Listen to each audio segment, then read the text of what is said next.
Olá, ouvinte, seja bem-vindo a mais um programa sobre a série clássica Galeria do Terror. Eu sou a Angélica. Eu sou o Marcos. Hoje vamos falar aí sobre mais um episódio que tem coisas legais, surpreendentes. Acho que dessa vez vocês vão gostar tanto do que a gente tem a falar, tanto como do episódio, né, Marcos? Acho que sim. Vamos lá então, sem mais delongas. Falar aqui que os episódios são: primeiro é a captura de Lindemann, tá? Sim. A direção do Jeff Corey, com o roteiro do Rod Serling.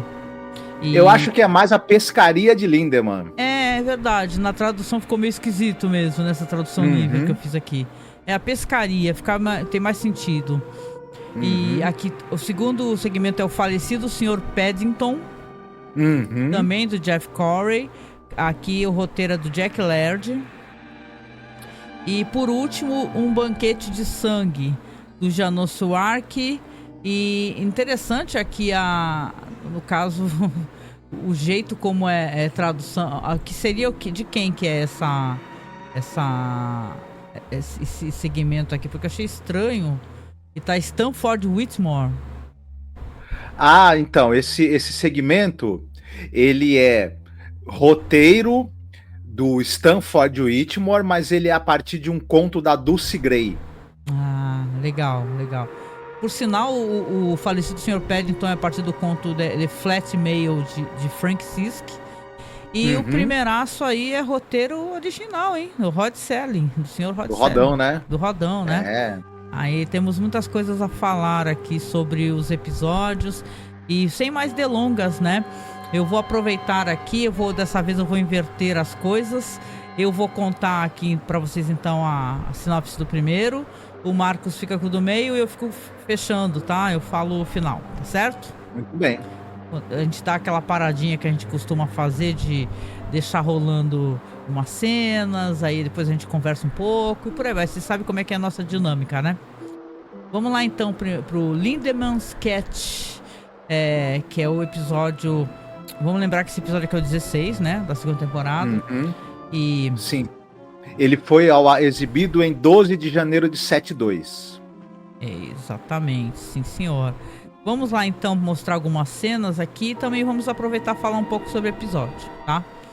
O episódio começa de uma maneira muito interessante. Você tem ali uma cidade, visivelmente uma cidade de região costeira, né? De pescadores. E o pessoal tá olhando um barco que tá lá longe, tá falando, pô, aquele barco parece estar perdido, né, e tal. Mas num bar ali tem uns homens conversando. E eles estão falando assim, tem um que tá jogando cartas, ele é meio metido a fazer previsões, né.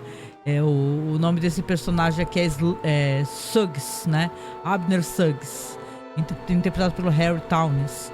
E ele tá lá oferecendo os serviços dele em troca de um gole de cachaça, né. Aí você vai ter aqui a entrada de um personagem que é um personagem muito taciturno, né? Muito brabo, né? Que é o Capitão Hendrick. É isso? Isso, exatamente. Esse cara, o Suggs, ele tava lá, né, no bar, trocando as artes divinatórias dele por cachaça. Inclusive, ele fica aporrinhando a paciência do Dr. Mordecai, né? Isso. E o Dr. Mordecai até fala, poxa, eu tô aqui doente, você não quer prever que eu tenha mais saúde do que meus pacientes, não?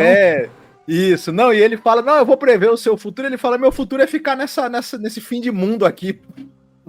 Meu futuro é ficar aqui nesse fim de mundo, ganhando mal, com a saúde frágil, e tratando desses marinheiros tudo bichado aí, esse é meu futuro. Aguentando aquela neblina, né? Aí ele oferece os serviços pra esse personagem que entrou, né? O Capitão Hendrick. E ele fala assim, você não quer colher seu futuro? Poxa, eu tenho certeza que vou ler coisas boas sobre você. E o cara tá só escutando, assim, de cara fechada, né? Aliás, é Stuart Whitman num momento incrivelmente maravilhoso, tá? Esses monólogos que ele faz aqui no começo são impressionantes. E aí ele vai escutando e brabo, e fala assim, olha aqui seu cretino. Ele fala pros Nuggets, fala, eu já tô aqui praticamente matando um leão por dia, né? Aguentando essa névoa horrorosa. Tô aqui porque eu preciso, é um cotidiano terrível, e acaba entrando as vias de fato ali. Ele pega, bate no cara, quer enfiar a cara naquelas cuspideiras, sabe? É uma cena mó triste, né? Porque você vê que esse personagem aí, apesar dele ser chato, né? Meio que pinguço da região e metido sei lá, mãe de Ná, é um cara que ele é inofensivo, né? Então, aí quando ele bate no cara, o médico até fala, né? O Dr. Mordecai fala, pô, você é um bruto, né? Por que você bateu nesse homem? Esse homem é inofensivo, ele não fez nada demais pra você, poxa. Então, o Capitão Lindemann é um cara profundamente infeliz, né? Por isso que ele é tão agressivo, né? Isso, exatamente. Ele é muito agressivo, ele fala que ele é infeliz, que ele tá ali porque ele precisa. E aí fica naquele climão todo, né? Depois daquela violência totalmente gratuita. Aí ele é chamado pra ir lá pra fora porque encontraram alguma coisa nas redes do barco de pesca dele. Quando ele chega lá, ele vê que os homens estão todos assustados, boquiabertos, chamando ele, falando pra ele ir logo, vem logo, vem logo. E quando ele olha, ele pega a lanterna pra olhar, ele toma um maior susto, deixa até a lanterna cair. Porque entre as redes e as algas, deitada ali, gemendo, né? Porque essa personagem aqui só aparece fazendo barulhos de sofrimento, está uma sereia, né? E aí, quando essa sereia, ele olha para aquilo absolutamente atordoado, todo mundo olhando, falando, nossa, estupidificado, que é isso, né? Que é um monstro, que criatura é essa? E aí, conforme os homens vão se aproximando, vão tendo até ideias, né, Marcos? Vão falar assim, olha só, dá pra gente vender, colocar pra exposição, vamos ganhar um dinheiro, vamos arrumar grana. Então, ele fica ali olhando para aquilo, olhando para os homens e fala, todos se afastem, ninguém se aproxima dela, é propriedade minha, ela está no meu barco, né? Eu não vou fazer nada em relacionado a isso por enquanto. E é isso, eu vou deixar nesse ponto aqui, por quê? Porque a partir desse momento, algumas coisas vão acontecer, mas são interessantes, mas levam para o desfecho também, né? Então, acho legal a gente aproveitar para conversar então sobre questões de elenco, etc. Mas tá nesse pé, né? Eles acabaram de encontrar uma sereia, uma figura que tá em absoluto sofrimento, né? Desse personagem amargo nessa localidade erma, né? E onde as pessoas estão ali apenas sobrevivendo, né? A cada dia. Exatamente. E já que nós vamos falar aqui, o episódio, você já falou, é dirigido pelo Jeff Corey. Quem quiser mais informações sobre ele, dá uma olhada em episódios anteriores da gente, sobretudo o episódio da temporada anterior, que a gente falou dele como ator, né? Porque ele aparece. E também falamos um pouco da carreira dele quando a gente falou pela primeira vez dele como diretor aqui de episódios. E Rod Selling no roteiro, né? Dispensa apresentações. Como você estava citando aí os personagens que fazem parte desse drama, né? O Bebum e que faz consegue fazer a leitura do futuro, que fica tentando trocar, né? Ler o futuro das pessoas nas cartas, na mão, em algum oráculo ali em troca de uma dose de bebida. O Abner Suggs, né? Esse personagem, ele é vivido por um ator chamado Harry Tones. E esse cara, ele participou de 2 episódios de Além da Imaginação. Ele participou de The Four of Us Are Dying e o Shadow Play, 2 episódios sensacionais de Além da Imaginação. Ele estava lá. Fora isso, ele é um cara que ele participou de vários teledramas, né? A gente já falou tanto aqui sobre os teledramas, ele estava em alguns deles. E ele também participou de séries muito famosas, como, por exemplo, o Tales of Tomorrow, uma série importantíssima aí dos anos 50. E esse cara nasceu em 1914, você veja só, né? Séries como Suspense, Clímax, Omnibus, enfim, um ator de TV muito requisitado. O Dr. Mordecai, ele é vivido por um ator chamado Jack Aronson. Esse cara era um cara de teatro. Ele tem poucas participações na televisão, mas ele foi o Capitão Ahab. Ele fez uma leitura dramática do Moby Dick, muito famosa, dirigida pelo Paul Stanley. Não o Paul Stanley do Kiss, tá? Paul Stanley, que era um cara que era diretor de séries de TV e produtor. Um cara que produziu muitas e muitas séries, inclusive a Galeria do Terror, Além da Imaginação dos anos 80. Paul Stanley é um cara assim dos bastidores da TV americana e tal. E ele dirigiu uma espécie de dramatização do Moby Dick com o Jack Aronson fazendo as vozes, né, e contando a história. O capitão, agora, a estrela desse episódio é o ator Stuart Whitman, que vive o capitão Hendrik Liedemann. Esse daí, ele é um sujeito que ele tem uma carreira muito longa, ele fez muitas coisas, então eu vou citar um pouco, não dá para falar tudo que o cara fez em termos de filmes e série, é muita coisa. É uma cara muito conhecida para quem aqui no Brasil. Por quê? Nos anos ali 60, 70, esse ator, ele fazia muito filme B, muito filme de policial, muito filme de terror, de faroeste, filmes B e muito filme para televisão. Uhum. E o que acontece? Muita coisa que esse cara fez passou na televisão brasileira. Que legal. Ele fazia aqueles filmes policiais, filmes de suspense, de terror, que passava tudo na Record. Então você via a cara dele. A cara dele, na hora que eu bati o olho, eu falei, nossa, eu conheço. Isso, cada 10 filmes que passavam na Record, 5 tinham esse ator no elenco, né? Além disso, ele fez alguns filmes famosos também, né? Ele fez tem um filme do Michael Curtis, de 61, chamado Os Comancheiros, que era um filme que era sobre um grupo de criminosos que vendiam armas para os rebeldes comanches. E aí, o John Wayne, ele lidera um grupo de caras lá que precisa prender esses caras, tirar esses caras de circulação. Esse filme passou muito na televisão brasileira, né? Passou na Globo, enfim. E o Stuart Whitman, ele contracenava ali, ele era um dos protagonistas junto com o John Wayne. Ele tá num filme também que passou na televisão brasileira, que é A Noite dos Coelhos, no qual coelhos mutantes gigantes atacam as pessoas. Nossa senhora. O pessoal que viu esse filme, claro que não esquece. Quem viu não esquece um filme como esse, obviamente, né? Ele tá naquele filme Esses Homens Maravilhosos e Suas Máquinas Voadoras. Lembra o filme que passava muito na TV brasileira também? Nossa, que era aquela... Uhum. Então, ele é um dos caras lá que também tem a máquina voadora dele para tentar ganhar a corrida lá, que o governo inglês... Tipo corrida maluca, né? O governo inglês, ele quer avançar os métodos de aviação, então ele promove uma corrida em que cada um traz um protótipo ali de um avião ou de uma máquina voadora, e quem ganhar a corrida ali ganha uma subvenção do governo para desenvolver aquele projeto. Então é meio que uma corrida maluca, era muito legal esse filme. E ele também fez muitas séries. Teve uma série do Superboy nos anos 80, ele era o Jonathan Kent, o pai do Superman. Ele participou também de séries famosas no Brasil, como Super Máquina, SWAT, O Mestre, aquela série que era com o Lee Van Cleef. Além disso que eu tô citando, centenas de outras séries e filmes. É um cara que trabalhou muito na vida. Mas talvez o pessoal agora lembrando, talvez até lembre um pouquinho da fisionomia dele. Eu já vou adiantar aqui que ele tem uma atuação absolutamente sensacional nesse episódio. Ele é meio que uma figura meio calcada em cima de um Capitão Ahab, a gente poderia até dizer, né? Esse episódio brinca um pouco com essa coisa do Moby Dick.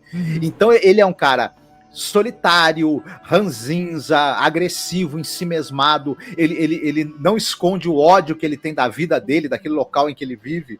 É autoritário também, né? Autoritário. Então ele, em muitos sentidos, ele tem alguma coisa de Capitão Ahab. O Capitão Ahab do Moby Dick. E é uma atuação muito boa mesmo. A gente ao mesmo tempo que a gente fica com raiva, né, da agressividade, da misantropia dele, ao mesmo tempo no olhar dele tem aquela coisa também de que a gente entende que isso é fruto de uma profunda infelicidade também. Isso, uma amargura muito forte, né? E os diálogos, assim, a gente fala muito disso, diálogos. Prestem atenção nos diálogos desse episódio, é impressionante. Sim. É de uma elegância mesmo, assim, sabe? Uma altivez mesmo.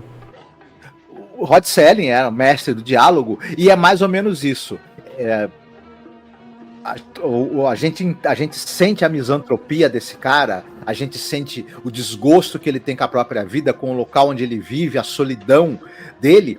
Isso tudo é através das falas do Rod Serling. Ele é um grande mestre em, através do que a pessoa fala, a gente entender o que tem dentro dela, quem ela é, a gente entender a psicologia daquele personagem. Sim. E isso está presente aqui muito como esse Capitão Lindemann ele é descrito, né?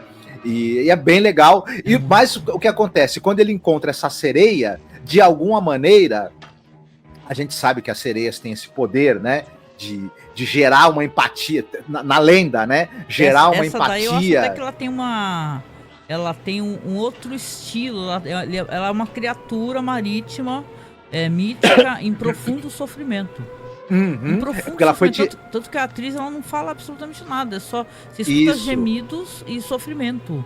É muito angustiante, inclusive, a questão desse episódio, essa questão sonora, né?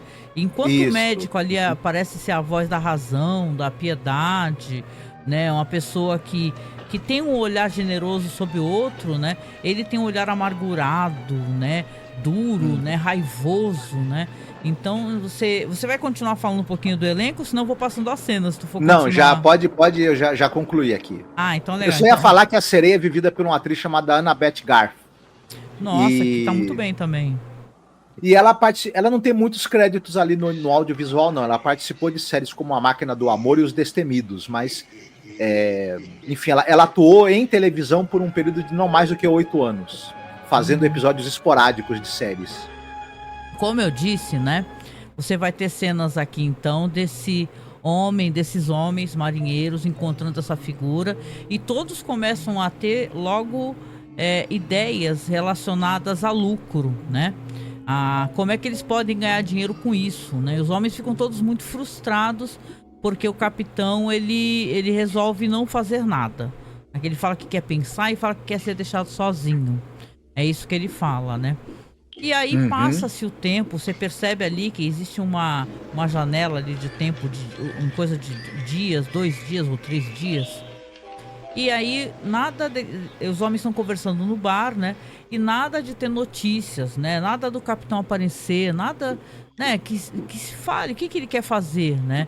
Então os homens estão todos conversando, inclusive estão revoltados, né? Falando assim, olha só, ele tá querendo o quê? Ele quer só pra ele, né? E aí o médico vai lá visitá-lo e ele tá desesperado, né, Marcos? Ele fala assim pro médico, por favor, me arruma um remédio para que eu possa curá-la. E leva lá no porão, mostra, ela tá inclusive deitada em profundo sofrimento. E ele fala assim, me ajude a curá-la, por favor, qualquer coisa para curá-la. E assim, não tem como curá-la, né? Ela é uma criatura marítima, o médico fala, ela vive do mar, a energia dela ela tira do mar. Então é preciso que ela volte, que ela retorne para o mar, né? Só que aí você vai sacando que o capitão meio que se apaixonou por essa criatura, né? Mesmo sem essa criatura tá fazendo como um mito das sereias e dos marinheiros, né? Ela estivesse tentando atraí-lo para a morte. Tem muitas histórias onde elas são canibais, inclusive, né? Depois vou até recomendar um filme para vocês, muito bom. Mas aqui você tem uma história onde esse homem ele é um homem solitário, infeliz, muito infeliz. E basicamente ele quer que aquela criatura seja curada para que fique com ele. E o médico fala, não há o que fazer, né? O tempo continua passando e a pressão no vilarejo de pescadores está cada vez maior. E as pessoas estão furiosas. Os homens estão inclusive falando com o médico e pensando em todos atacarem o Lindemann para poder ir lá retirar a criatura e levar para Boston, né? Eles falam assim, né? Podemos ganhar tanto dinheiro e estamos aqui miseráveis, nessa vila miserável, vivendo com tão pouco. Eles pensam que, na verdade, com essa se eles exibirem ela como uma atração ou venderem ela para algum circo ou algum local onde ela vai ser exposta como uma aberração, como uma curiosidade, né? Eles, com a grana, eles podem, inclusive, ter outra vida, né? Saírem dessa cidadezinha aí que eles trabalham com pesca.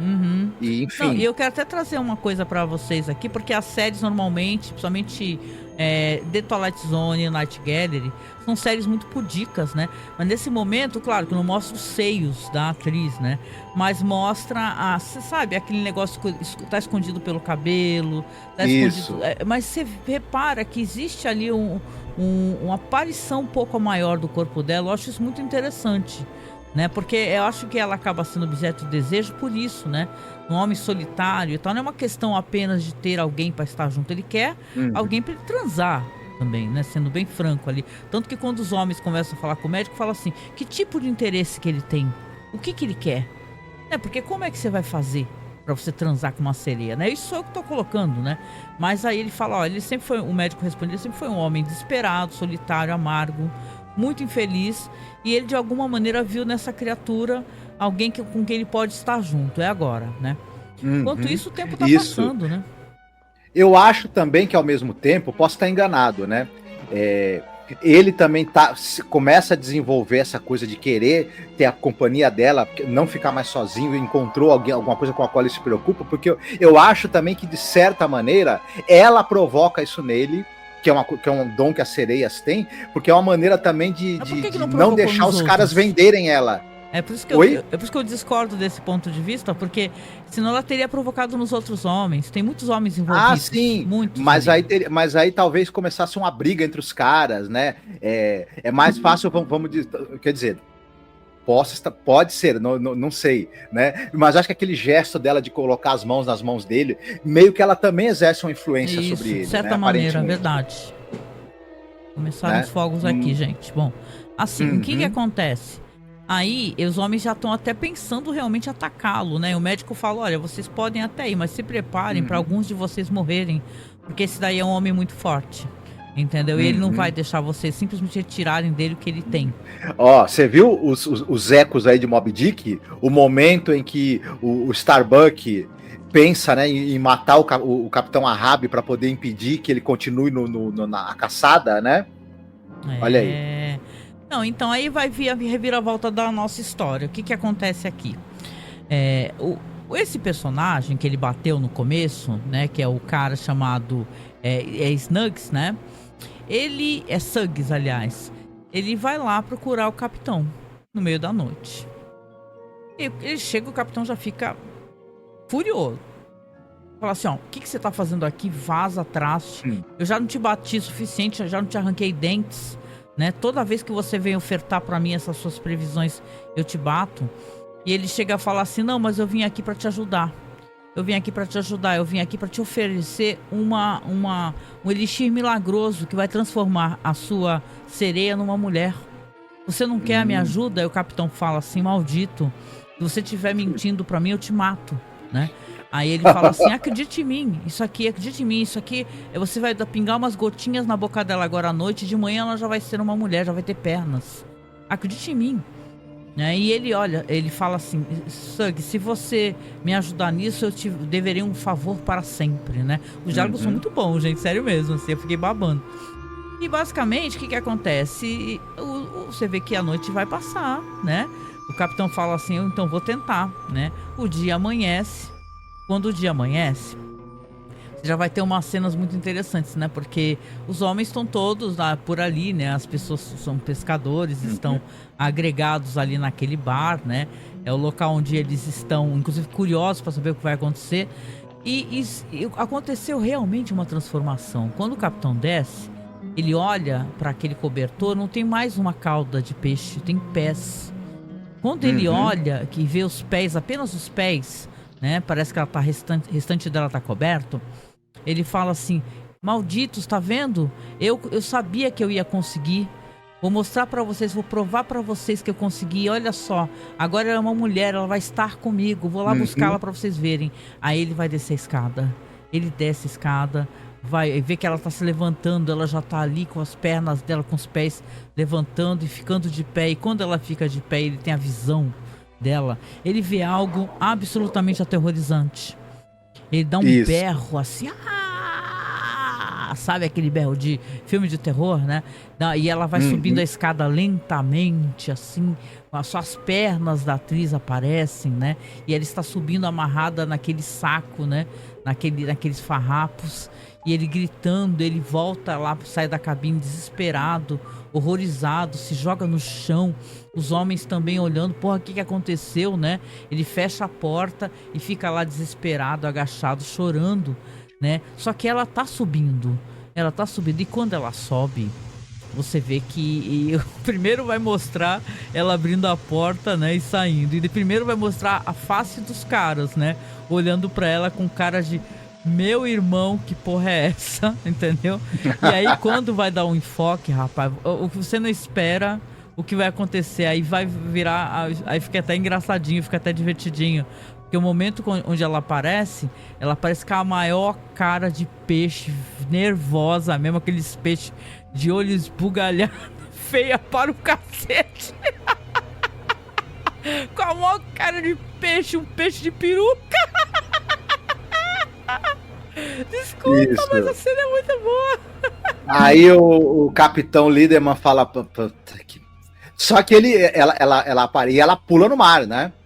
Não, e eu fiz uma leitura dessa cena aqui, tudo bem, né? Eu tô falando as coisas seriamente, daqui a pouco começa a rir. Eu fiz uma leitura dessa cena, que assim, ele pensou assim, porra, né? Agora ele tem cabeça de peixe, mas tem perna, tem o resto, né? Agora eu quero ficar, foda-se.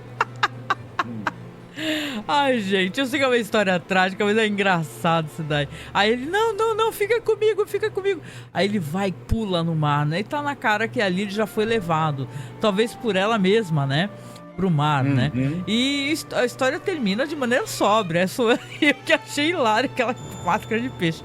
Porque quando ela pula e ele vai desaparecer, né? Aí você já vai ver os homens lamentando, né? Estão todos no barco ali com tochas e tal. Estão fazendo o que parece ser um enterro marítimo sem corpo, né? E eles estão ali, lamentando, falando pro mar que você levou tanto de nós, né? Você leva tudo da gente, a nossa vida, o nosso esforço e tal, e diálogos fantásticos, né? É que aquela máscara realmente é foda, então na hora que tu vê aquela máscara, tu fala, caraca, malandro, o peixe de peruca é uma parada que só o Nat Gallery pra entregar pra gente, né, Marcos, né? Mas é bonito. Exatamente. O final, todos os diálogos são bons, gente. Sabe, não tem o que... É impecável, o episódio é impecável. Não, é um episódio muito legal mesmo. Todas as atuações são muito boas. Ele tem, ao mesmo tempo, essa coisa desse drama, né, do isolamento dessas pessoas, né, da infelicidade delas. Ao mesmo tempo tem esse elemento sobrenatural. Tem essa ponte que ele faz com o Moby Dick. Enfim, um episódio bem bacana, assim. E a solução que eles encontraram é, como você falou, a máscara que eles usam de peixe na moça, ela não é nem ruim, ela é bem feita. É que o formato dela é um daqueles peixes zoiudo, então é um tanto quanto engraçado, né? E eu acho que fica muito em aberto também, para mim, ficou, né? A sereia usou esse negócio dela ter sido pega, porque ela queria pegar esse cara e... digamos assim, ela é uma espécie de predadora, ela escolhe você, ela dá um jeito de se aproximar para te pegar. E será que talvez ela perceba qual é a sua maior fraqueza e é aí que ela te pega, né? Por aí, né? E tal. É assim, é uma história boa, tá, gente? É uma história boa. Se a gente tava tendo histórias mais ou menos, essa daí não é mais ou menos mesmo. É uma história elegante, é uma história que eu penso numa história como essa na mão do Robert Eggers, por exemplo, sabe? Ela tem uma coisa, ela tem uma trilha sonora de uma espécie de rabeca, né? Uma trilha sombria, pesada, densa. Então você sente que aquele lugar é como se fosse um lugar amaldiçoado, cheio de uma fotografia eficiente. Ela pode não ter grandes assim, firulas narrativas, mas ela é conduzida com segurança pelo Jeff Corey, muita segurança, né? E com um roteiro impecável, gente, muito bonito. Então, é uma história que vale muito a pena. É o roteiro original, né, baseado em conto, né? Mas você fica lembrando como é bom ter um roteirista fantástico, né?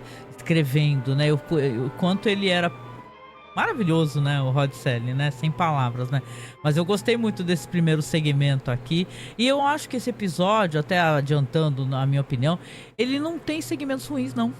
Ele, de certa maneira, eu acho que ele explora questões interessantes. Às vezes ele tem um olhar meio antiquado relacionado a algumas questões, principalmente no que diz a respeito à mulher, mas eu acho que ele é um bom episódio, mesmo, assim, é bom você vir para episódio legal, né?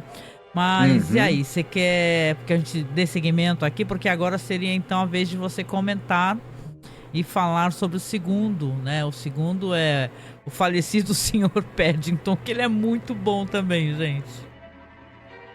Isso, o falecido Sr. Paddington, a gente tem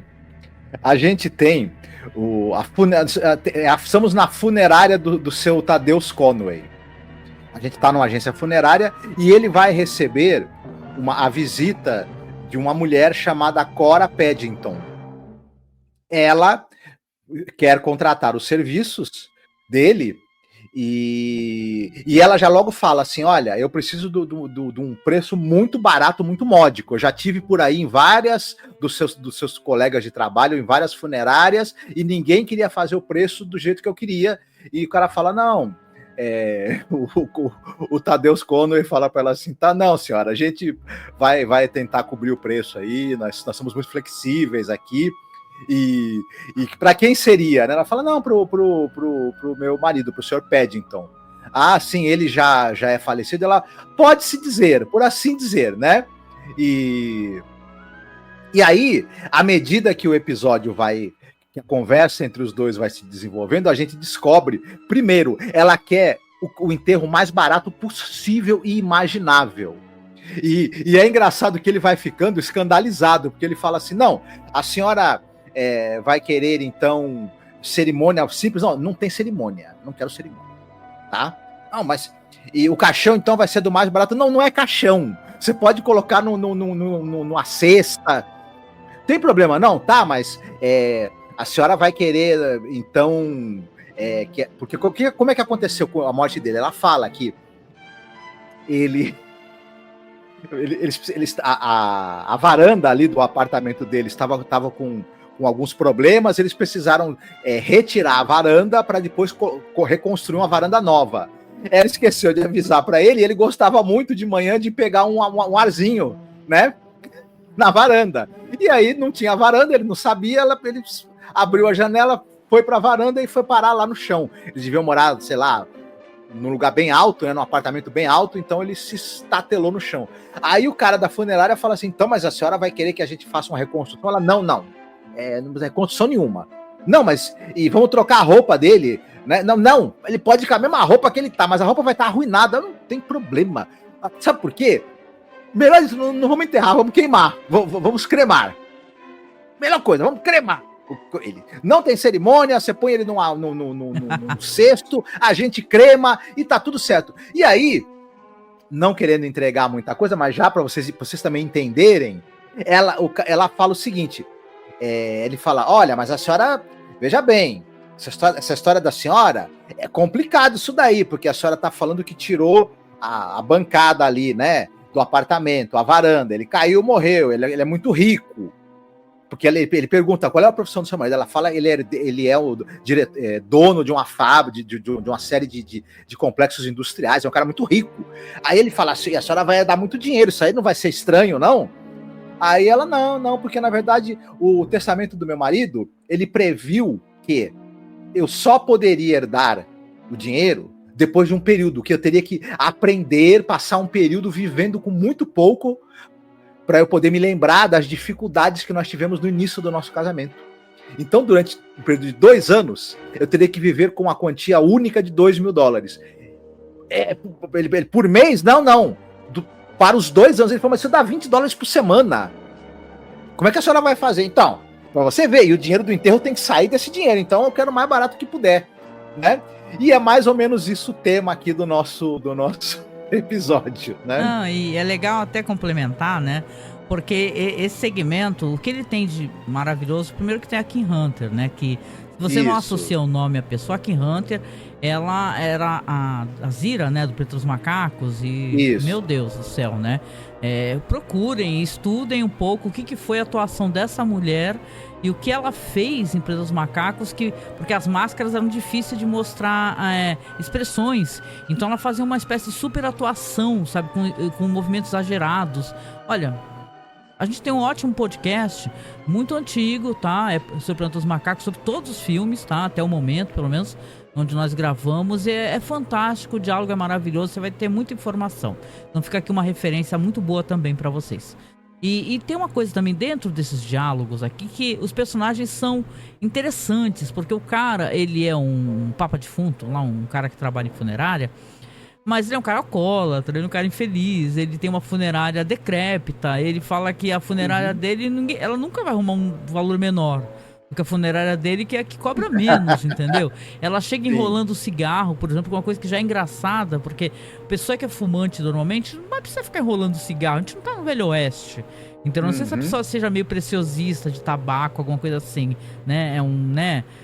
Mas assim, aí ela fica, tem um lance dele querendo ser muito subserviente a ela. Toda hora ele fica querendo acender o cigarro dela, só que ela sente sozinha e tal. E ela começa a conversar sobre detalhes do casamento, que eu acho que isso é fundamental pra gente entender a complexidade dessa história, que sim, é uma história de assassinato.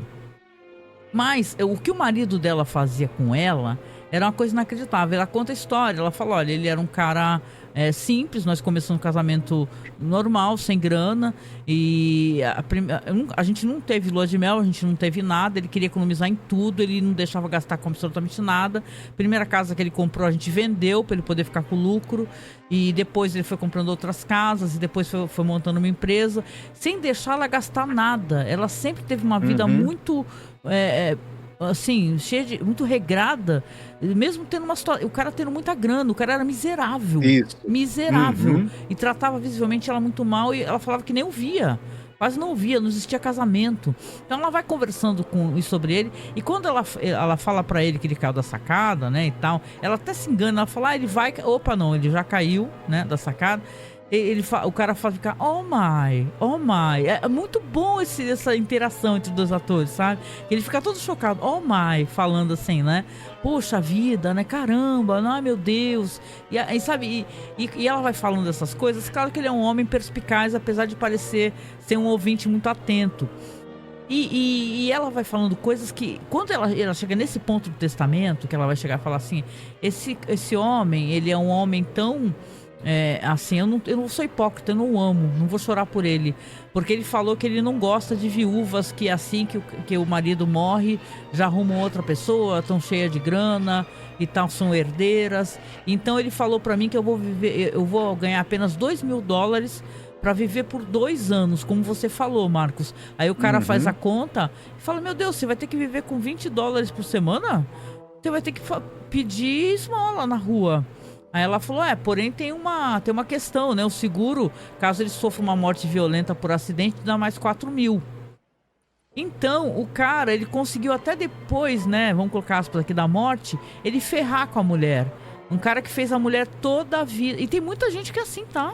Tem muita gente que é assim, que pega, tem muita grana e é miserável. É gente miserável que reaproveita a borra de café, sabe? Que usa roupa rasgada, que tem uma situação que parece que uma pessoa cheia de grana. Eu conheço gente assim, né? Que a pessoa parece que não tem grana nenhuma, a pessoa tem muita grana, entendeu? E vive miseravelmente. Aí tu pensa assim, essa pessoa é tão miserável que ela merece morrer miseravelmente. Então, aqui nessa questão, ela fala que é pra ele o mais barato possível. Não pode gastar com nada relacionado a ele, até porque ele não gastava com nada relacionado a ela, né?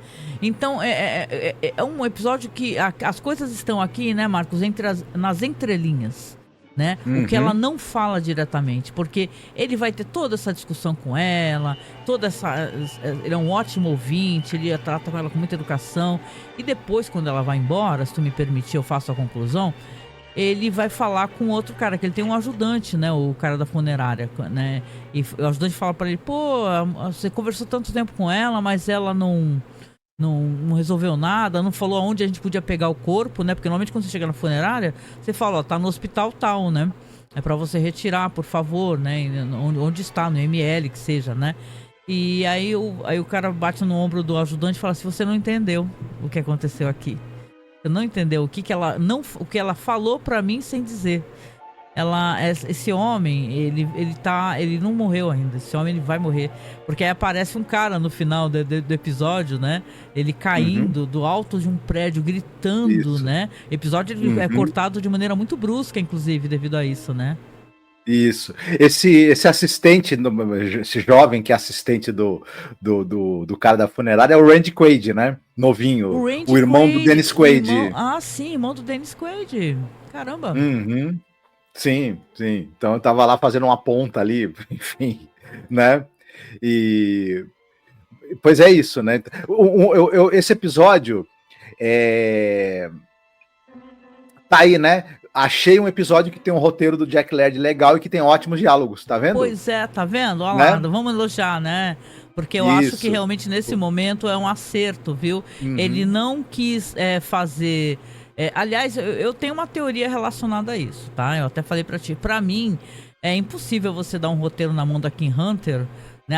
As entonações dela, as coisas que ela fala, a maneira como ela para, a maneira como ela olha e tal. É impossível você dar um roteiro na mão dessa mulher e ela não tirar... Eu não tô querendo reduzir o cara, mas não tirar leite de pedra, porque essa mulher era divina, de verdade, de verdade, de verdade. É impressionante o jeito como ela fala e tal, os cacoetes e tal. É um episódio onde tem poucas pessoas em cena, não tem muitas questões, não tem grande orçamento, visivelmente, mas ele é rico de interpretação. O episódio depende dela. Ela é o coração do episódio, enfim. Ela carrega o episódio nas costas. Embora o outro ator aí, o Harry Morgan, esteja bem, é ela que conduz tudo. É ela que... Até porque os diálogos são conduzidos por ela, né? Enquanto que o cara tá perguntando, são as respostas dela que constroem todo o quadro pra gente.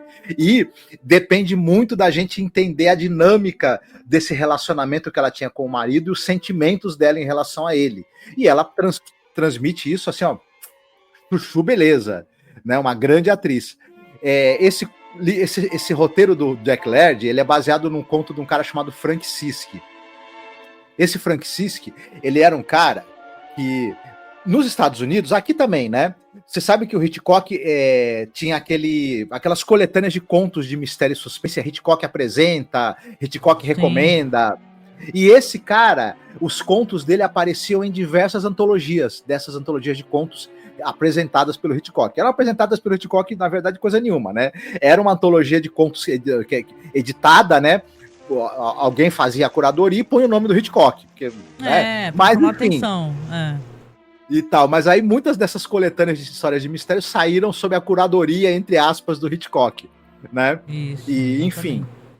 É muito legal, assim, episódio muito legal, e é bom poder falar bem, né, de alguma coisa que o Jack Laird adaptou, né? É triste a gente só ter que reclamar do cara, assim, até que ele enfiou as gags, né? Quem tá acompanhando desde o começo sabe que o quanto é chato isso. Mas aqui nesse momento eu acho que é um acerto, e vou colocar a Kim Hunter no episódio foi outro acerto monumental. E não só ela, tá? O ator tá maravilhoso, porque ela é ótima, mas ele, as reações dele, esse jeito ele é divertido, você né? vê que ele é meio pinguço, né? Tem esse negócio de ele tá bebendo antes dela chegar. E ele fala, quando ela fala que não teve lua de mel, ele fala: eu também não tive lua de mel, mas eu também não casei. Ele fala que não casou. Então, porra, ele é um cara infeliz também, né? Então ele meio que é um ouvinte muito atento, né? E tal, concordando com ela. São duas pessoas muito curiosas, é um bom duelo. Falando do elenco, o Tadeusz Conway, esse dono da funerária, é vivido por um ator chamado Harry Morgan. O pessoal vai lembrar dele que ele era o Coronel Sherman da série MASH, o Coronel Sherman Potter da série MASH. Ele também era o Bill Gannon da série Dragnet, a série dos anos 60, viu, gente? Tal. Então, esses dois papéis da TV, ele ficou muito conhecido por conta desses papéis. Ele também é um cara que ele dirigiu episódios da... Ele era diretor também, ele dirigiu vários episódios da série. Ele atuava na série MASH, mas dirigia episódios. Ele também dirigiu o Alfred Hitchcock Hour, alguns episódios. E ele é um cara também que ele tá em... só pra a gente não se estender demais, ele tá em filmes muito importantes de western. Por exemplo, ele tá no Consciências Mortas do William Wellman, aquele filme com Henry Fonda. Falamos desse filme já anteriormente, inclusive. Ele tá no Sangue Semeou a Terra, que é um filme do Anthony Mann com James Stewart. Ele faz um papel importante no Matar ou Morrer. Lembra aquele filme com o Gary Cooper, do Fred Zimmerman? Nossa, adoro esse filme, gente. Muito bom. Então ele é um cara que, além de ter uma participação interessante na TV, nessas séries como MASH e o Dragnet, ele também teve participação em alguns faroestes muito importantes. Então era um cara... Legal. Mas a estrela, realmente, desse episódio, se tem alguém em todos esses três segmentos que era uma verdadeira estrela de Hollywood, era a Kim Hunter. A Kim Hunter, ela era uma pessoa que ela era do primeiro time de Hollywood nos anos 40 e 50. ela está em filme só pra gente... Neste Mundo e no Outro, do Michael Powell, um filme inglês.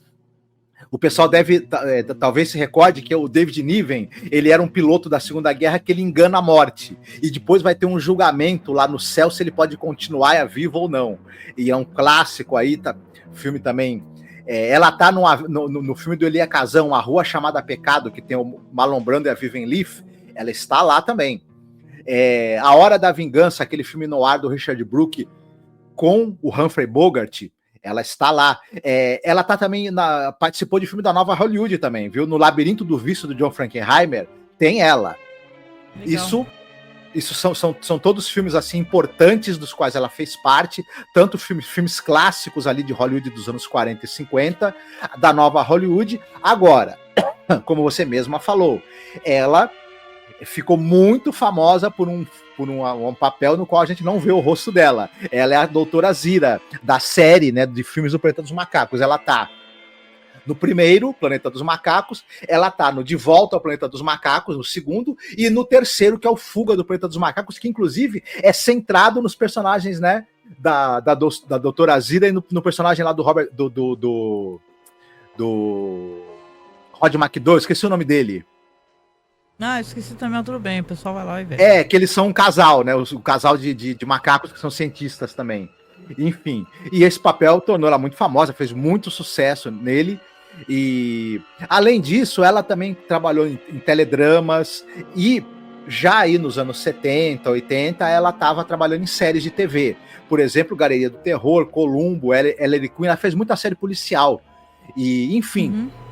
Um grande nome de Hollywood, do primeiro time ali, participou em filmes clássicos, uma grande atriz. Ela trabalhou bastante, ela fez muito cinema, a gente citou esses filmes, mas ela está em muitos outros filmes importantes, e também trabalhou bastante na televisão.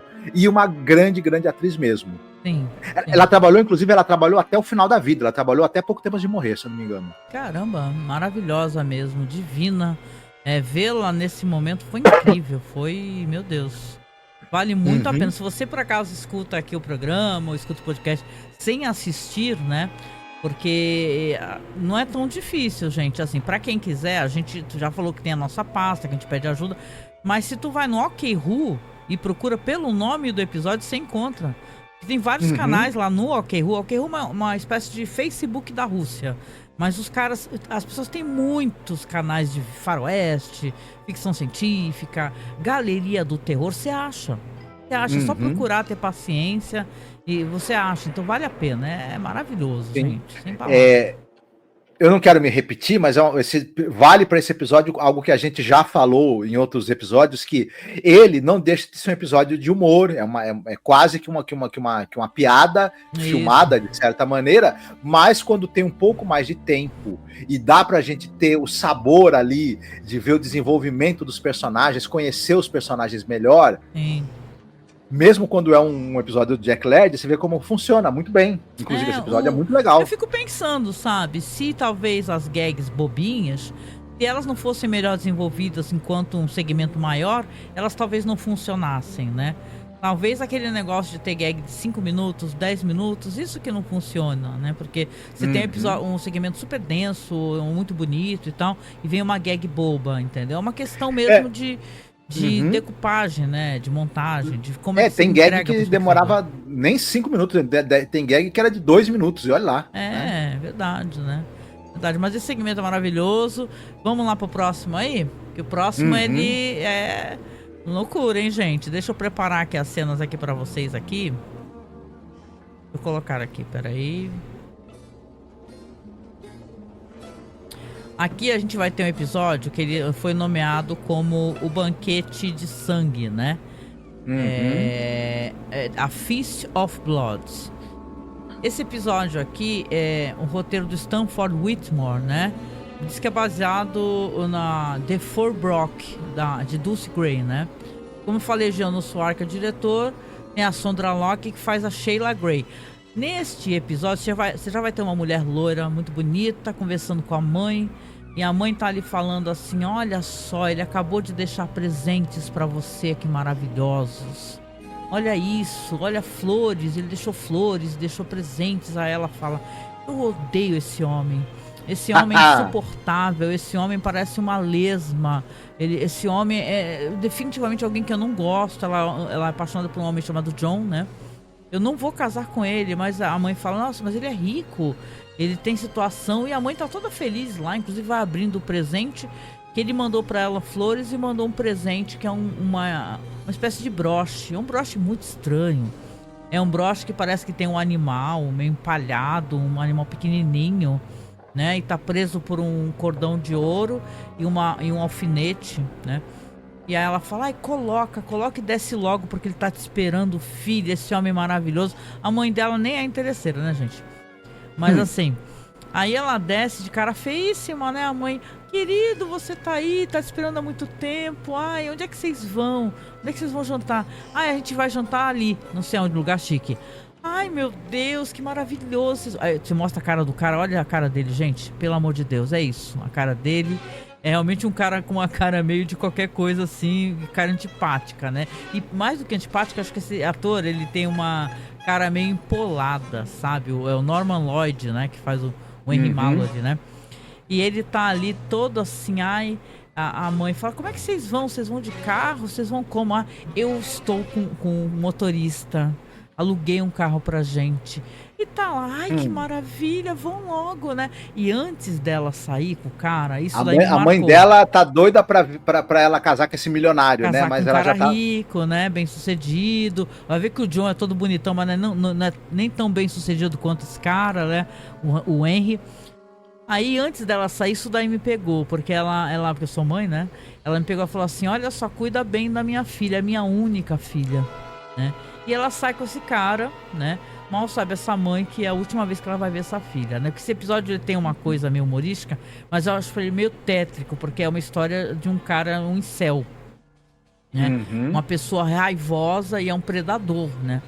E aí ele tá conversando com ela no restaurante e ela não tá nada feliz de estar ali, ela não faz a mínima questão de esconder isso, né? Ele que tá falando lá, tentando puxar conversa e tal, aí tem hora que ele pega o sobretudo onde tá o broche, né? E fala assim, sabia que isso daqui que eu te dei é uma espécie de morcego, assim, uma versão muito antiga, né? De um morcego, e ele tá aqui, né? É pequenininho, ele está preso aqui por uma espécie de voodoo. Eu vou tirar o voodoo dele, do seu sobretudo, e tu vai ver como ele vai agarrar firmemente com as patinhas no seu sobretudo e nada vai tirar ele dali.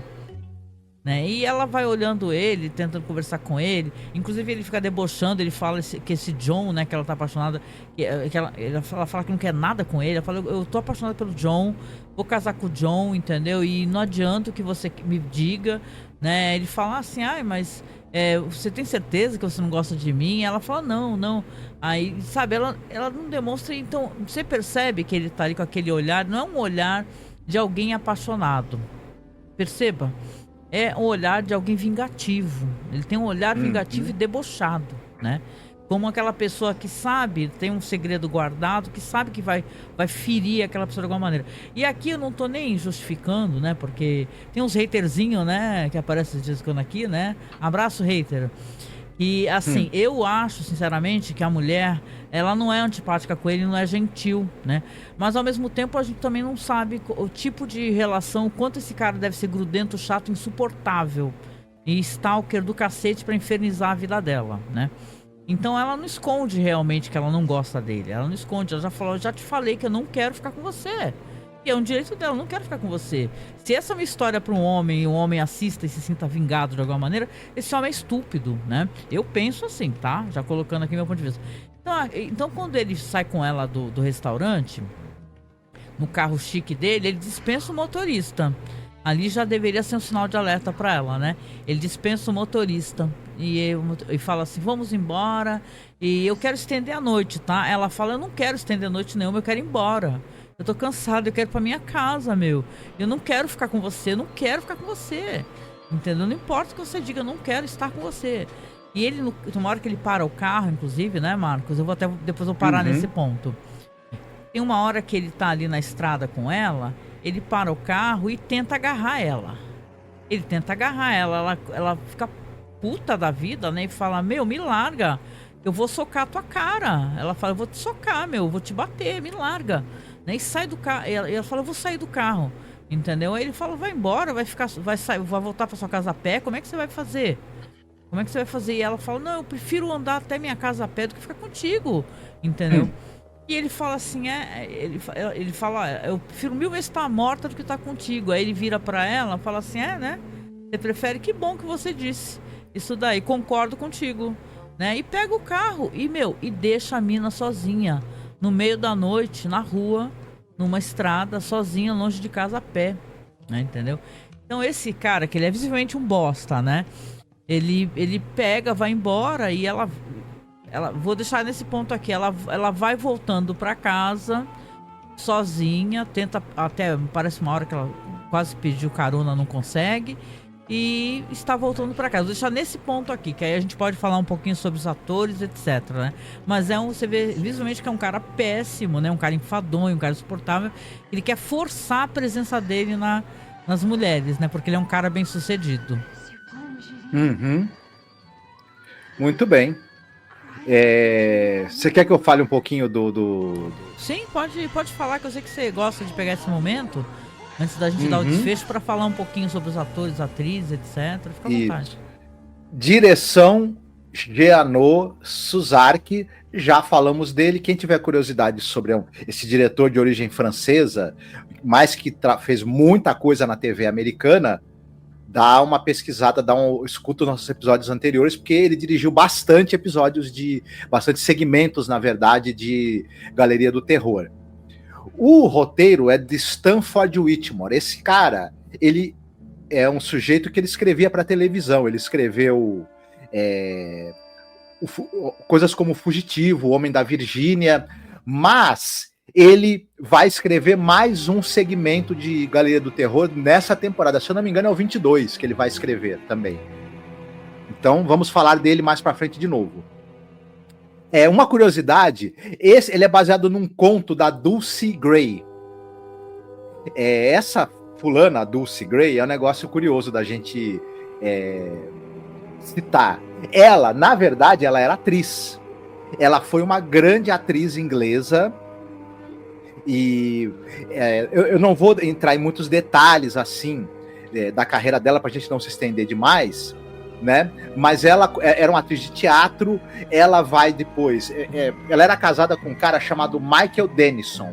Eles, depois que se conhecem e se casam, eles formam uma espécie de parceria para a vida inteira.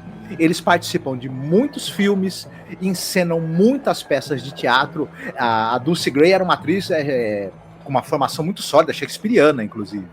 E eles vão fazer muito sucesso, tanto no cinema, quanto no teatro, quanto na TV inglesa, durante décadas. Só que ela tinha 2 hobbies, e é por isso que tem uma história dela adaptada aqui. Ela era uma lepidopterista. O que é uma lepidopterista? Ela é uma pessoa que é estudioso das borboletas. Ela era uma grande especialista em borboletas. Ela pesquisou a vida inteira sobre borboletas e escreveu livros sobre o assunto. Caraca, então, né? Legal. Uma outra paixão que ela tinha, além do teatro, do cinema, ela era apaixonada por literatura de policial e de suspense. Ela escreveu mais de 10, 15 livros, novelas policiais e também contos policiais e de suspense.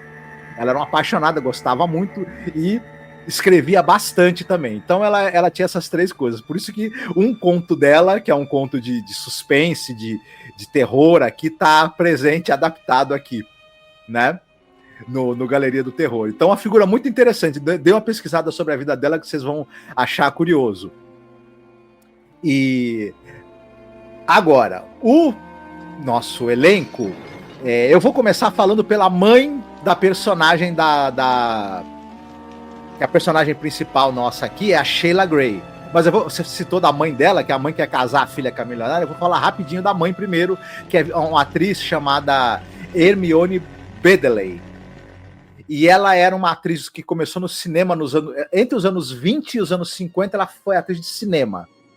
Depois, nos anos 60, ela parte para televisão. Ela vai fazer séries como Mulher Maravilha, Magnum, Ilha da Fantasia e Galeria do Terror. né? Por exemplo. Agora, a gente tem a nossa atriz principal do episódio, a personagem da Sheila Gray é vivida por uma atriz chamada Sondra Locke. A Sondra Locke, e ela é uma atriz que ela é muito lembrada por dois motivos principalmente, né? Por ter... Ela começa a carreira dela num filme muito importante, que é o filme Por que Tem Que Ser Assim? Que é um filme que ele é baseado num livro da Carson McCullers, The Heart is a Lonely Hunter, que é aquela história da amizade entre dois surdos mudos. O livro ele é muito tocante, ele é um clássico aí da literatura recente americana, e o filme também é um clássico aí do drama dos anos 60. É um filme com o Alan Arkin. Foi também quando o Alan Arkin começou a fazer sucesso e chamar muita atenção como ator. A Sondra Locke foi indicada a prêmios por esse filme, e é o primeiro longa dela, então ela chamou muita atenção nesse papel. Só que aí depois ela faz mais uns filmes não tão conhecidos, e aí o que acontece? A carreira dela vai tomar um outro rumo, porque ela começa a namorar o Clint Eastwood. E ela vai estrelar uma série de filmes com o Clint Eastwood.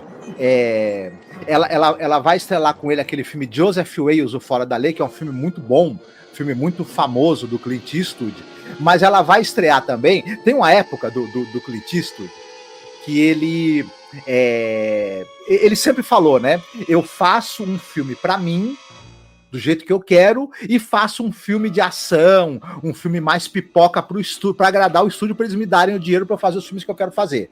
E o Clint Eastwood já tá nessa, há muito tempo. E teve uma época em que ele fez um monte de filmes que eram uns filmes assim, tipo, Doido para Brigar, Louco para Amar, daquele do boxeador que tinha um macaco, né? Nossa. Do caminhoneiro que lutava boxe, tinha um macaco, Bronco Billy. Ele fazia esses filmes assim, Rota Suicida. O pessoal vai lembrar daquele que ele fez com a Sondra Locke. Que ele tem que proteger, a Sondra Locke tá ameaçada de morte, e eles têm que fugir dos bandidos, eles fogem no ônibus, e o ônibus é totalmente tem aquela cena que o ônibus é metralhado pelos criminosos. Tu assistiu isso tudo na televisão, né? Assisti. O último filme do Dirty Harry, se eu não me engano, é Impacto Fulminante. Enfim, esses filmes mais comerciais, mais pipoca que ele fazia, ele chamava a Sondra Locke pros filmes. E ela ficou muito marcada por atuar nesses filmes do Clint Eastwood. O problema é que esses filmes são muito criticados eles ficaram famosos como sendo os piores filmes do Clint Eastwood. Porque alguns ele não dirigia, ele só atuava, ele fazia filme pro estúdio, o estúdio falava, a gente quer você nesse papel aqui, ele, ok, vou. Só que ele botava a namorada nos filmes e ela ficou meio que marcada de uma maneira muito injusta e muito cruel, como assim, você quer saber qual filme do Clint Eastwood não presta? É os que tem a Sondra Locke, entendeu? Caramba. Negócio meio... Só que ela era uma atriz muito machista. Ela era uma atriz porque ela era atriz, já tinha tido reconhecimento quanto atriz, né? Exato. No final das contas, de certa maneira, o Clint Eastwood acabou prejudicando a carreira dela. Por quê? Nesses anos aí em que ela deveria ter o auge, ela estava fazendo filme com ele. Quando depois ela se separa dele, ela já tá já tem uma certa idade, ela meio que ela fala também, quando eu passei dos 40, pararam de me dar trabalho. Trabalhos relevantes. Me davam ali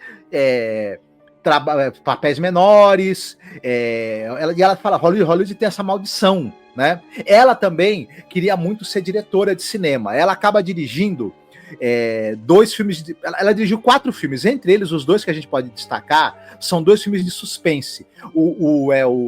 Tentação Perigosa, que é um filme com a Teresa Russell, grande atriz Teresa Russell, e outro é o Ligados pelo Perigo com a Rosanna Arquette.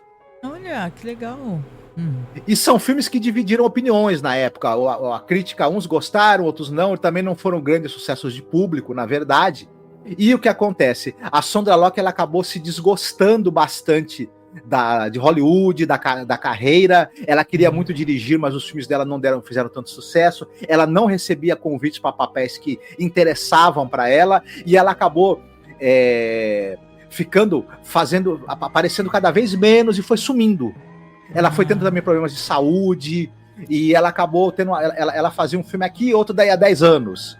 E Caramba, que aí triste. teve um episódio também interessante que ela, em um determinado momento, ela resolveu escrever um livro sobre a relação que ela teve com o Clint Eastwood. E nesse livro, eu não li o livro, mas pelo que parece, ela fala que o Clint Eastwood foi um namorado, foi uma relação muito tóxica que ela teve, que ele era manipulador, autoritário e que foi muito difícil. E ela mostra esse lado dele nada legal no livro. Acontece o seguinte, quando o livro foi lançado, chamou muita atenção. Ela começou a receber convite para falar na televisão, teve muitas resenhas. O que acontece?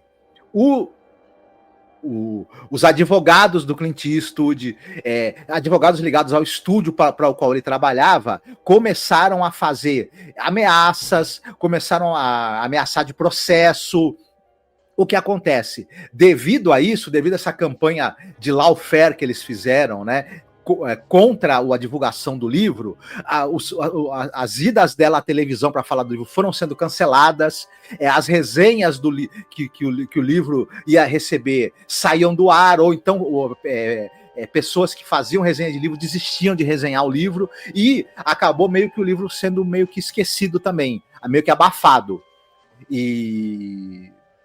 E depois, nos documentários especiais que foram sendo feitos sobre a carreira do Clint Eastwood, a Sandra Locke não aparece, não se fala dela. E os documentários que tinham sido feitos especiais, onde se falava dela, foi cortado as partes em que se falava dela.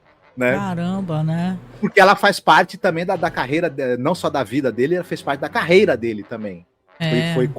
Estrelou diversos filmes com ele, isso daí, né? De certa maneira, para mim, me eclipsa um pouco o brilho, né, de um cara tão importante quanto o Clint Eastwood, né? O cara ser mesquinho nesse nível, né? Parece o Roberto Carlos, que, tipo, basicamente, uma hora ele pegava e não foi ele que mandou queimar livro dele. Isso. E assim, as pessoas têm isso, as pessoas têm um passado, mas querem negar, né? Isso. É claro, né? O livro é pelo ponto de vista dela, né? Então, a gente pode aí questionar né? O que ela fala é a impressão dela da relação que ela teve com ele e tudo mais, mas como acaba descrevendo um lado muito negativo, né, dele, e o cara é uma estrela, enfim, né? Mas isso acabou prejudicando também, acabou fechando um pouco também as portas para ela voltar a atuar. E é muito triste isso, porque eu acho que a Sandra Locke, ela era uma atriz muito talentosa. E ela era uma figura muito interessante também. Eu brinco que ela é um rosto que, se você vê uma vez, você nunca mais esquece. Ela tem um olhar muito expressivo, né? Então é uma pena que a carreira dela, que era uma carreira muito promissora, talvez em parte por conta da relação dela com o Clint Eastwood tenha não dado certo, né? É uma pena. Você falou do ator, esse personagem terrível, que é esse incel, que é o Henry Malloy. Ele é vivido por um ator chamado Norman Lloyd. Esse cara é um cara interessante, porque ele começa lá nos anos 40, em filmes do Hitchcock da fase inglesa. Ele tá no filme do Sabotador, do Hitchcock, por exemplo. E ele, depois, muitos anos depois, ele vai produzir e dirigir episódios das séries do Hitchcock. Hitchcock Hour, Hitchcock Apresenta. Esse cara, além de ator, ele foi trabalhar também como produtor, né? Ele dirigiu também vários teledramas nessa época, nos anos 50, nos Estados Unidos, que o teledrama estava em alta, né? Ele tá como eu falei, ele tá no filme do Sabotador, ele tá no filme do Hitchcock também, Quando Fala o Coração, aquele filme que é com a Ingrid Bergman e o Gregory Peck, né? Ele tá no filme A Sombra da Guilhotina, do Anthony Mann. Ele tá no filme Um Passeio ao Sol, do Lewis Milestone. Já falamos desse filme aqui, né? E aí o que acontece? Já nos anos 70, ele vai para séries e nos anos 80 ele faz um monte de filme de terror de baixo orçamento. Ele abraça o terror B, né? Entendi. E já mais no final da carreira, ele vai ter uma participação no filme Sociedade dos Poetas Mortos. Enfim, é um cara que a carreira dele é muito ligada à carreira do Alfred Hitchcock, né? Ah, legal, poxa, legal, né? Mas aí, vamos lá para as cenas finais do episódio? Sim, sim. Vamos lá então, porque o negócio é interessante aqui que vai acontecer no final, né? Você vê que basicamente o cara deixa ela, né, no meio da rua. Ela não consegue carona e vai andando no meio da noite, né, na escuridão. E ela tá com muito frio, né? Ela vai andando, andando, andando. Tem um momento que ela vai tentar ajustar o sobretudo e ela se corta. Ela vê que alguma coisa mordeu ela, na verdade. Quando ela vai tentar mexer na lapela do sobretudo, ela se corta, né? E ela fala assim, caramba, o que é isso? Ela tinha até esquecido que esse broche tava lá. E é uma cena que depois até na revisão você até acaba achando um pouco até engraçado. Você percebe que tá subindo aquele bicho no broche. Ele tá subindo. Tem uma hora ele tava mais pra baixo, aí depois ele tá mais pra cima. Daqui a pouco ele já tá do lado da lapela. Tanto que quando ela vai mexer na lapela, ela é mordida ou se picou. Claro que não tem nenhum alfinete ali, ela foi mordida, não é verdade? E aí ela se desespera, ela vai tentar mexer de novo e realmente vê que foi mordida novamente. E aí ela começa a correr, se desesperar, e é essa parte meio trash desse segmento, né? Porque em vez dela tirar o sobretudo, né? A cena é assim, ela sai correndo, gritando com o sobretudo. Tem uma hora que realmente ela vai tentar tirar o sobretudo, só que o bicho já tá bem maior, né? Você vê... o bicho já tá enorme. Ele era uma coisinha pequenininha, ele já tá gigante, parece que cada gota de sangue que ele suga, ele aumenta de tamanho. Isso, exatamente. Cada gota que ele suga, ele vai aumentando. E ela fica desesperada. Mas em vez dela, sei lá, na primeira coisa que ela sentiu, ela arrancava o sobretudo. Eu só assim, se eu sinto um bicho na roupa, meu Deus, né? Eu saio tirando tudo, desesperada, já saio me sacudindo de uma louca. E é uma cena que ela vê que ela sai correndo e tal, e você vê que o bicho vai aumentando, aumentando, aumentando. Tem uma hora que ela cai com o bicho que tá visivelmente mordendo ela, sugando o sangue dela, e o bicho cada vez maior, cada vez maior, cada vez maior e tal, e a cena vai cortando conforme a carona do bicho vai aumentando, que o cara diz que esse bicho é um morcego, né? E é a parte meio trash desse segmento, né? E você vê que ela é atacada, olha lá a cena, é um bicho gigante. Isso é engraçado, gente, isso é engraçado. Isso aí me tira um pouco, assim, fica engraçado. E aí você vê que vem vindo depois, na próxima cena, depois disso, dois velhos pinguço de bike. E cara, você quer ver gente se acidentar, é pinguço de bike. Porque eu ando muito de bicicleta, pinguço e bike, é coisa que não combinam. E eles estão lá, cantando lá, você vê que eles tem sotaque, né, são ingleses, né? Estão ali cantando, aí uma hora que eles param, assim, quase bate a bicicleta, né? Aí um deles desce da bicicleta e fala assim, tu viu ali? Aí o outro fala, o quê? Não vi nada.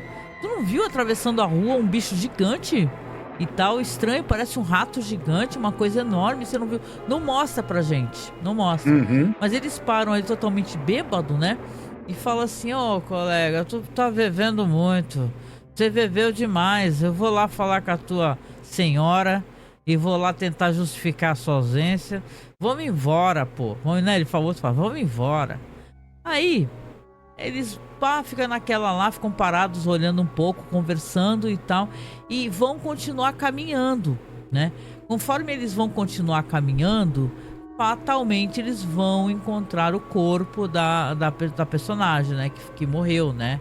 Porque ela foi atacada, não mostra pra gente, só mostra que tá jogada no chão, tá toda mordida, né? Ou seja, ele sugou muito sangue dela, sugou pra caramba. E enquanto essa cena tá mostrando, vai mostrando aí pra vocês, estão vendo, ó, o cara tá num bar, do lado de uma outra mulher, o Henry.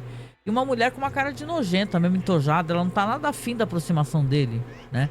E ele falando assim, oi, você é modelo, né? Você tá tirando fotos, né? Eu vi que você tá num programa lá, tomara que você ganhe e tal. Aí ela, obrigada e tal. Aí ele chega pra ela assim, eu quero te dar um presente. Aí você mostra que ela tá virando meio assim pro lado dele, e ele tá colocando, mas eu não posso ficar aceitando presente de quem eu não conheço, ela fala, né? E ela faz umas caras mesmo de que ela não tá nem cara de nojenta, mesmo que ela não tá afim, né, dele de chegar perto. E tá no direito dela, viu? Tá? Ninguém tem obrigado a aturar macho chato, não. E aí ele pega, coloca alguma coisa nela, a gente já desconfia o que seja, né? E ele fala, agora eu não sou mais um estranho, né? Que ela fala que não pode aceitar presentes de estranho. Agora o meu nome é Henry, entendeu? Então você agora, nós já nos conhecemos. e ela olha pro lado assim, né? Então, primeiro ela olhou com curiosidade pra ver o que ele tava dando. E depois ela olha pro lado e ele faz aquele ar de satisfação, sabe? Fumando charuto, assim, né? E aí, quando depois vai mostrar a cena mais pra frente, né? Vai intercortando com as cenas do cadáver da outra moça que morreu, né? Vai mostrando ele com esse olhar de satisfação. E depois, quando for dar o zoom no que ele colocou na roupa dela, é um bicho igualzinho o que ele colocou nesse personagem da Sondra Locke, sabe? Ou seja, o cara é um filho da puta do incel que tá se vingando das minas bonitas, né?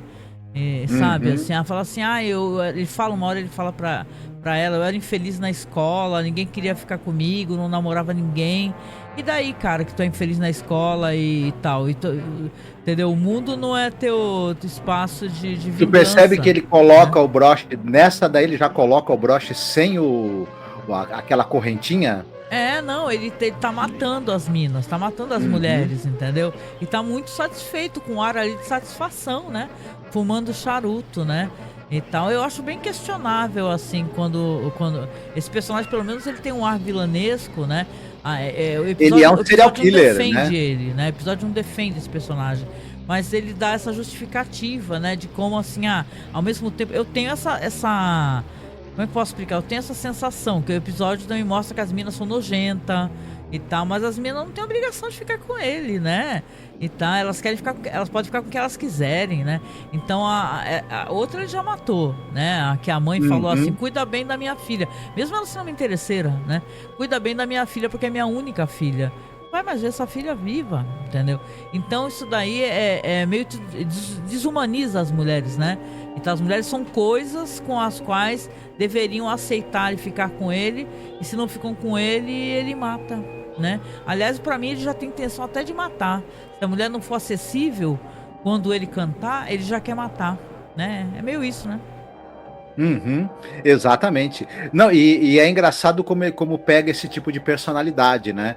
Que o cara que ao ser rejeitado se torna agressivo e quer inclusive matar, né? Que seria o objeto, ou seja, isso é uma forma de profundo desprezo, misoginia e possessividade. Esse é um cara que na verdade ele odeia as mulheres, né? Ele não gosta delas, né? Então, como ele odeia mesmo que alguma mulher quisesse ficar com ele, não vai conseguir fazê-lo feliz, porque ele basicamente odeia mulheres, né? Então. Nunca claro conseguiu olhar para ela como outras pessoas. Eu acho que a série não tá mostrando ele como vítima de nada. Ele é um vilão nessa história. Ele é um vilão, até porque ele é um cara muito rico, né? Um cara que tem muita grana, então ele já deve ser aquele tipo de pessoa que ele vê tudo como um objeto que ele possa adquirir, que ele possa comprar e etc. Né? Então ele já tem essa coisa desse complexo de superioridade. Só que ele é um cara fisicamente nada atraente, então, claro, ele só quer mulheres lindíssimas, porque ele acha que é isso que ele merece, né? Elas não estão interessadas nele. Né? E aí, como ele é uma pessoa que tem grana e poder, ele resolve simplesmente destruir, né? Matar. Né? É um sociopata. Eu acho que o mundo tenebroso. Talvez enquanto feminista, eu acho que o mundo é muito cruel com os homens também, sabe? Porque eu sempre defendi que o machismo ele é cruel com os homens, né? Porque você não consegue se abrir, se solidarizar, né? Então, sim, os homens têm mais vantagens a favor dele. Nós sempre somos a parte, vamos colocar assim, né, mais fraca dentro das situações de relações de violência, de agressão, de toxicidade, né? Mas assim, é uma parada que se o cara tem grana, né? Por que ele não vai procurar uma maneira de se embonitar? É possível, né? A cirurgia plástica nessa época já existia, né? Então, e tá cheio de cara feio também que consegue arrumar mulher, por quê? Né? Por que às vezes o cara é pobre e feio e ainda consegue arrumar mulher? Pergunte. Se é uma pessoa gentil, simpática, legal, é um bom papo. Então não tem essa, sabe? De o cara falar assim, porque eu sou pobre, todas as mulheres me odeiam, odeio todas, quero matá-las. Vou virar red pill. Não, e também tá cheio de cara que não é bonito, mas tem grana e tem namoradas. Tem cara bonito que é um merda. Digo mais, tem cara lindo. Porque o cara é lindo, o cara é um merda, o cara é um burro. Pra mim, assim, eu tenho uma coisa de esse cara é repulsivo, né? Sempre achei muito triste, né? Porque toda essa cultura que a gente vive hoje em dia, de red pill, de masculinismo e de violência contra a mulher, desse debate constante, sabe? Até mulheres debatem isso, mulheres que são machistas, né? Debatem que as mulheres de hoje em dia, as mulheres não sei o que, as mulheres não sei o que lá. Eu acho que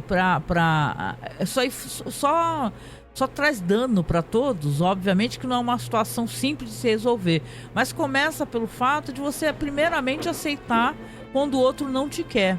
Isso é muito importante, né? Quando você entender que se a pessoa não lhe quer, ok, faz parte da vida, é ganhar e perder, né? Você tentou, né? A pessoa me ridicularizou. Não é a violência que vai resolver essa situação, né? Não é a violência que vai resolver essa situação.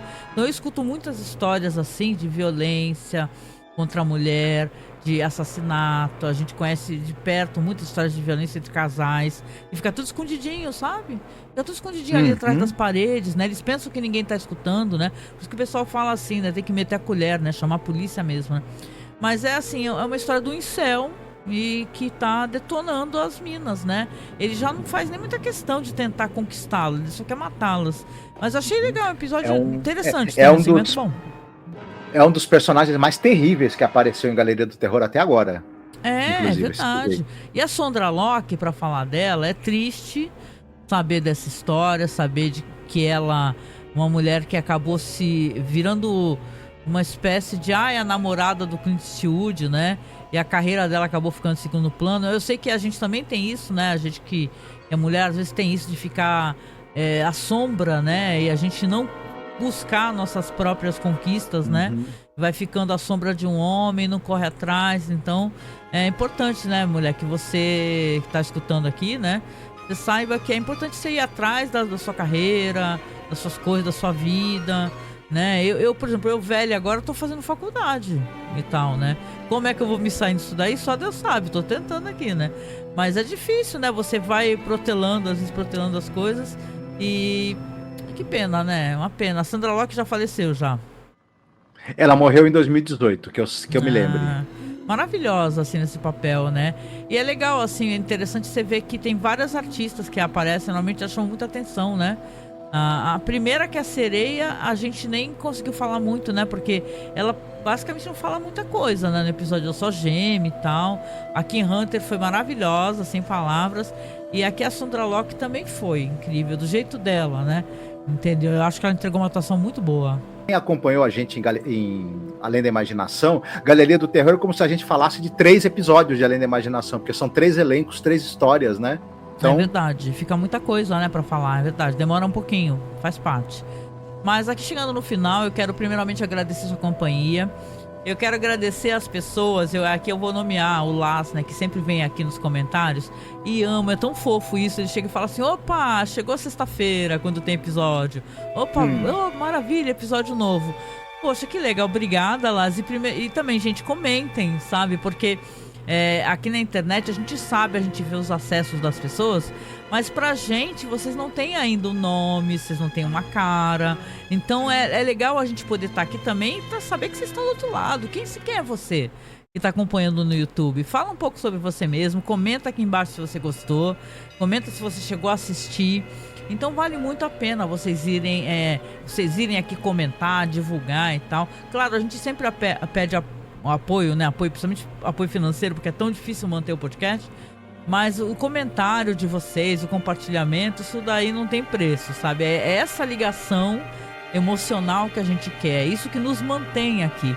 Se não fosse assim, a gente não estava mais fazendo, né? É porque a gente sabe que tem gente querida, tem gente que nos acompanha, tem gente que espera, tem gente que dá força, tem gente que comenta, né? Recentemente eu recebi até uma mensagem tão divertida, né? Um senhor que estava querendo tanto ajudar um rapaz, não sei a idade, falando assim, pô, me gera um link aí do Mercado Livre, né, e tal, porque a gente também tava no programa de afiliados do Mercado Livre, nós estamos no da Amazon, né, não se esqueça, se você for comprar alguma coisa, compra pelo nosso link, pelo amor de Deus, né, assim, né, porque a gente ganha, nem que seja uma mixaria, mas ganha. Aí eu falei, poxa, no Mercado Livre eu não tô conseguindo, porque o Mercado Livre ficou muito tempo sem vender, e aí eles tiram a gente do afiliados. Aí eu fui lá, coloquei de novo a gente no programa de afiliados, e aí eu falei pra ele, só que tu vai ter que falar qual o produto que você... Porque o Mercado Livre não é que nem a Amazon é fácil. Você entra aqui no link, e seja lá o que tu for comprar, os cookies da página mostra que foi o nosso site, o nosso perfil que recomendou. Mercado Livre não, eles querem que tu dê o link do produto. Aí eu falei, a única coisa que eu posso fazer é te falar, tu mandar pra mim o que você quer comprar, que aí eu gero o link. E aí eu fiz isso, né? E ele fez a compra, então obrigada, né? Nem que seja pouquinho, né? Mas o pouco, né? A gente vai juntando de pouquinho, ajuda bastante. Então eu quero agradecer a todo mundo que nos acompanha. Eu sei que tem gente muito boa que nos acompanha no podcast, no YouTube, nos perfis do Além da Imaginação Podcast, que tem um público só, né? Do Além da Imaginação Podcast. Então eu quero agradecer e pedir pra você, comente aqui, comenta no Spotify, o que você achou do episódio, o que você acha desse babado todo do Clint Eastwood com a Sondra Locke. Eu quero conhecer a sua opinião, tá bom? E é isso, né, Marcos? Deixar um beijo muito gostoso aqui, um abraço muito apertado e até o próximo podcast. Vocês fiquem muitíssimo bem, cuidem-se e em breve estamos de volta, né? Para mais um episódio aí da sua galeria noturna. Ou Galeria do Terror. Beijinho, tchau, tchau.